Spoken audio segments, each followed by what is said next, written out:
Chapter 87. They fill these handcuffs with sulfuric acid, struggle, and the acid will spill. This is only as painful as you make it, Cyrus said as we were riding on one of the robot centipedes I saw in my dream. Sitting on them was highly uncomfortable because of how hard the metallic coating was. Look, I'm not a spy, honest to God, I groaned, still feeling a throbbing pain in my stomach.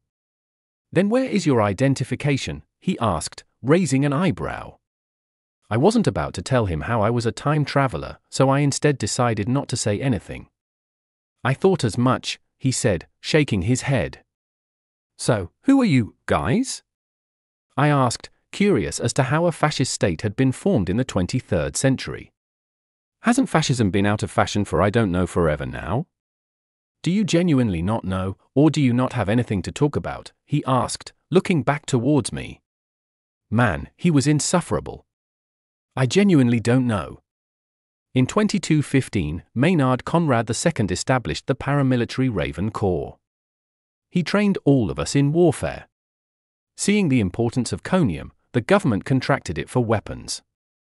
Maynard is an incredibly well-read man. He serves as an advisor for Tobias, who was a philosophy teacher before his political career.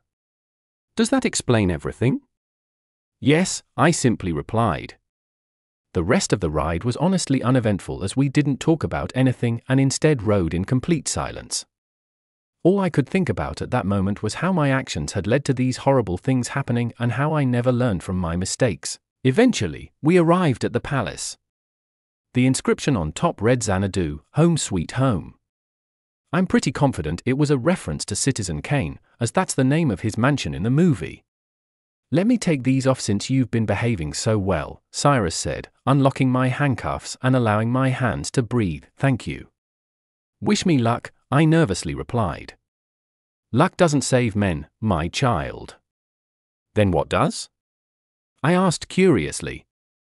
Their choices.